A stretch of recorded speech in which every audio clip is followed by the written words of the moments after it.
ஒரு மக்கள் திரள் தமிழகத்தில் இருக்கு. புதுசா ஒரு ஆளை பார்ப்போம். வேண்டாம், திமுகவும் வேண்டாம், எனக்கு அண்ணா திமுகவும் வேண்டாம். ரெண்டு பேரும் ஒரே குட்டையில ஒரே மட்டைகள் தான். ரெண்டு பேரும் கொள்ளடிக்கிறாங்க. ரெண்டு பேரும் தமிழ்நாட்டை மாறி மாறி சூறையாடி இருக்காங்க. எங்களுக்கு ரெண்டு பேரும் வேணாம் அப்படின்ற ஒரு கணிசமான வாக்கு வந்து இருக்குது. ஆனா அவங்க என்ன ஆவாங்கன்னா, லாஸ்ட் மினிட்ல பல்ல கடிச்சுக்கிட்டு திமுக ஆட்சியில இருந்தா அண்ணா திமுகவும், அண்ணா திமுக ஆட்சியில இருந்தா திமுக மாத்தி குத்திடுவாங்க. ஒரு சேஞ்ச் வரணும்ட்டு. இந்த முறை அவங்களுக்கு ஒரு சாலிடா ஒரு ஆப்ஷன் வந்திருக்குது. விஜய் வந்திருக்குது. இது கமலுக்கு விஜயகாந்துக்கெல்லாம் இல்லாத ஒரு செல்வாக்கு விஜய் கிட்ட இருக்கு. விஜய்க்கு உண்மையிலேயே ஒரு மக்கள் செல்வாக்கு இருக்கு, மறந்துடாதீங்க. 5 பேர்ல ஒருத்தன் விஜய்க்கு ஓட்டு போடுவேன்றான்.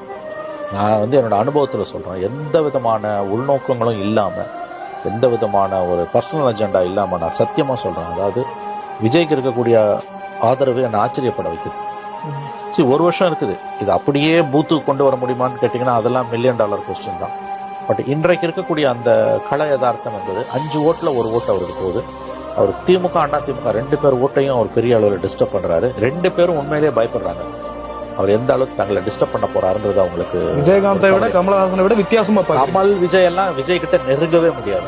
விஜயகாந்த் கூட இன்க்ளூடிங் விஜயகாந்த் நான் உறுதியா சொல்றேன். அவர் ஒரு பெரிய ஃபயர் ஃபயர்லாம் இது முன்னால் அது ஒண்ணுமே கிடையாது. இது வந்து ஃபயர் இல்ல, ஃபயருக்கு மேல இது.